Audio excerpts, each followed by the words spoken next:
What's up, guys? It's Coach Grant with First Down Training. And today we're going to be talking about 3 specific ways that wide receivers can beat DBs who are bigger and stronger than them. So we're going to be taking a look at 3 specific routes from Julian Edelman, and we're going to be looking at one from Sammy Watkins, and just how you guys can create space when you're facing a guy who's taller than you, stronger than you, who's going to get physical. Okay, so I hope this video helps you guys out, gives you guys some value. But also, fellas, if you're a wide receiver and you want to have 150 plus wide receiver drills on route running, press releases, catching, made into a specific training schedule that you can use throughout the week, check out that very first link in the description for our 28-day on-field wide receiver workout plan. So it's a 4-week long schedule with all the drills that wide receivers need to be doing mapped out into specific sets and reps, and we include an instructional video where we break down each drill, show a full speed example of each drill, and explain why it's important. So check out that very first link in the description, fellas, if you want to get access to our 4-week long schedule. Let's get started. So first release here we're looking at from Julian Edelman is this kind of double up release on a slant route, right? So the number one thing I want to talk about here is how when you guys are off the ball, right, usually slot receivers, right? So I know Edelman's kicked out wide on this one, but usually slot receivers, sometimes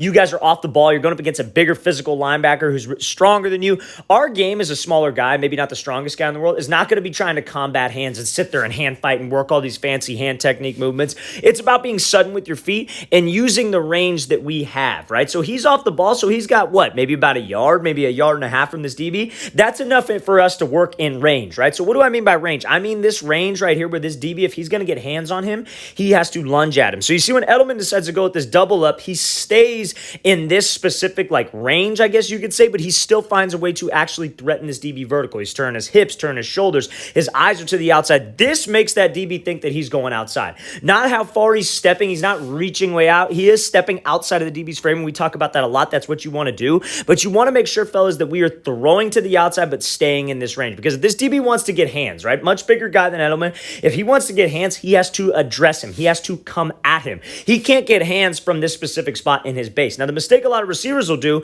is they'll try to, a shorter guy at least, will try to initiate the contact. That's not our game. Our game is not getting close to this guy and trying to fight his hands. It's not how we play the game. A short guy's never going to win. It's like imagine having 2 boxers and one being a featherweight trying to fight a heavyweight. You can't do that. It's just not going to work when you just fight the hands. The feet will set up the hands, and we're going to get into that later, what kind of hand technique you should use. But make sure anytime I'm working a press release against a bigger guy, this is the range that I'm operating in. I'm making my move in this range to where if he's going to get hands, he has to actually come at me, and I'm threatening him vertical. I'm actually selling with my upper half because that's where he should be watching. And you see, obviously, the result. We get that DB to jump way outside, and I can create some separation. That's a perfect first example of what you need to do. So first thing shorter wide receivers can do against a bigger and stronger DB is operate in that range. Your quickness is what's going to get you separation, and understanding that we got to set a trap for this DB. If he wants to lunge at me, he's going to be off balance. He has to go at me. If he wants to sit in his base, he's not going to be able to get hands, and I should be able to sell with my upper half and be sudden with my feet. Let's watch the thing again, full speed one more time. Great job by Edelman hitting him with that double up and then accelerating out over the middle. So now the second thing that we got to be able to do, and we're facing a bigger guy, maybe a stronger guy, and we have off coverage, is we have to make our routes look the exact same, because it all ties into setting traps for that DB. So let's watch the thing again. Let's watch it full speed the first time. You see how he gets a little stutter, and then he bursts up and gets into this out route, right? So what he's trying to sell here is like a little 5-yard out route. So when I have a guy who's maybe outside shade, right? And so let's say I'm running an out route. What do you think you want to do? A lot of guys will say, oh, you want to attack his leverage and go run the out route. Incorrect, because that DB, all he's going to do when he's outside shade, he wants you to go inside. So if he's outside shade and you attack him outside, he's just going to keep his leverage, and you're going to end up running the route right into him. And then people will be like, oh, I could just turn it into an in route. You can't change the play like that without knowing and having chemistry with your quarterback first, right? So what you got to do is you got to attack his inside shoulder, because the goal is to get him to turn his hips so I can break this thing off and slip back underneath. So that's what Edelman has been setting up throughout this game. He's been doing that a couple times. Maybe they've seen it on film. Maybe that's a move that he has in his arsenal. So what he does here is when he comes off the line, he bursts, right? Everything about this is saying vertical. Everything about this is saying that, oh, I'm going to get across this guy's face. I'm going to run. I'm going to get him to turn those hips, and he gives that little stutter right there, right? To really sell that he just wants to slip back underneath, get to that flat route, get to that 5-yard out, whatever it may be, but it's a setup, right? So as a smaller guy, is going up against a DB again, what's going to get you open against a bigger and stronger DB is going to be how you sell routes, and it's going to be your speed and your quickness operating in that range. So this is an example of how you guys can sell your routes. You see how Edelman, he sells that he's doing that 5-yard out, gives that little stutter. Now he bursts back up into the route. We get that DB's feet to stop. And now again, if you're a shorter guy going up against a bigger dude who's stronger than you, you got to have some speed. You got to bring some speed to the table, because if you don't have speed, you don't have quickness, or maybe you're not even the fastest guy, but you can sell your routes and actually do your movements the fastest you can, you'll be able to get space. And you see how Edelman, just based off of that little stutter, just making his routes look the same, he's able to actually actually restack and get over this DB, and that's always the goal. That's always the goal, number one, when I take that inside release on a deeper route rather than throwing by. You're either going to get back over the top or throwing by. That's a perfect example from Edelman. Get out on this thing and winning this rep. Let's watch the thing again, full speed one more time. So the second thing you can do to beat a DB who's bigger and stronger than you is you have to be a salesman with your routes. Everything that you're doing, you have to sell. You have to have that mindset that I'm setting this route up. You come up to the line, your slant should look just like your fade. Your out route should look just like your in route. Your dig route should look just like a fade route. Like everything that you do has to have some kind of similarity to it, because that's how we're not predictable. Because a good DB, a strong DB, a physical guy is going to, if we're predictable, that's easy money for him. That's an easy night for him. But if we're not predictable, he's going to have to rely on his technique. He's going to have to rely on watching your hips and staying disciplined. And that brings me back to the first tip that I was talking about. We got to set traps for him. We got to make everything look the same and set traps for this DB. Let's watch it again, full speed one more time. Great job giving a little stutter. Great job getting back over the top and then breaking this thing off and making this play towards the sideline. All right, guys, if you have not heard, we will be in the Arizona area October 2nd and October 3rd for a quarterback and wide receiver training clinic. So if you guys are in the Arizona area, you want to come out, get some great work in with us, I myself will be there working with the wide receivers and quarterbacks, doing all position-specific training during the season workouts specifically, so we're not going to kill you guys, obviously. And then we have a speed coach out there with the main focus being running mechanics and dropping your 40 times. So check out that second link in the description below, October 2nd and 3rd for our Arizona quarterback and wide receiver training clinic. Great opportunity for you guys to get better. Hope we can see some of you guys out there. Let's get back to this video. So now we're looking at this rider from Sammy Watkins. Now we're going to be talking about how the feet can set up the hands, right? So many guys, when they go up against those big DBs, and people give them bad advice too, number one.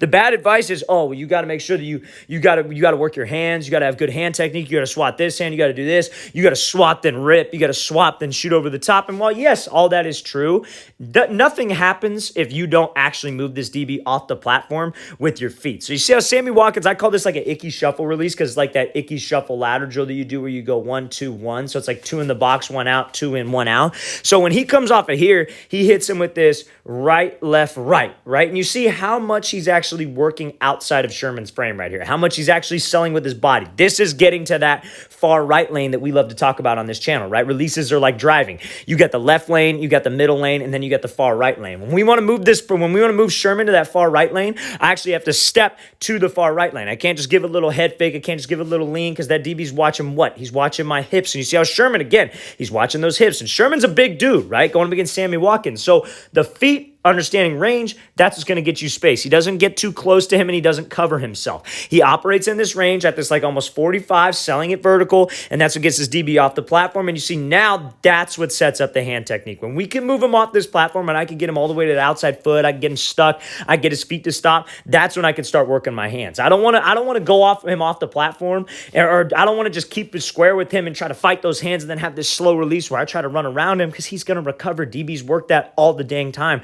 You got to move him off the platform, get him committed to the fade, then that's what sets up the hand technique. Because when we can get him moving, when we get him off that platform, that makes it a lot easier for me to restack. So know this, third thing, when you're going up against a bigger physical DB, don't worry about hand fighting right away. Worry about setting him up with your feet, moving him off that platform, actually threatening him vertical, then that sets up the hand technique. That makes this a lot easier when he's off balance. When he's off balance, it's much easier to swat those hands, because when you get those hands off, that's when his hips start to lock out. He's going to have this slow open up with his hips, and he's going to be playing catch up the entire time. And you see the separation we're able to get simply because we set him up with the feet. We're not sitting there, we're not hand fighting first. We're setting him up with the feet first, and then the hands are just a reaction to get to the release. You got to understand as a wide receiver too, like if I move this guy off the platform and I want to take an inside release on this fade, I just got to beat his inside hand. I don't got to worry about the outside hand. I don't got to worry about anything. Just to take the inside release, I got to beat that hand. I'm off a press. I beat his hand. He didn't do his job. He didn't jam, and he didn't script the timing with the quarterback. So know this against bigger physical guys who probably like to jam, right? Guys will probably like to jam when they know that they're bigger than you.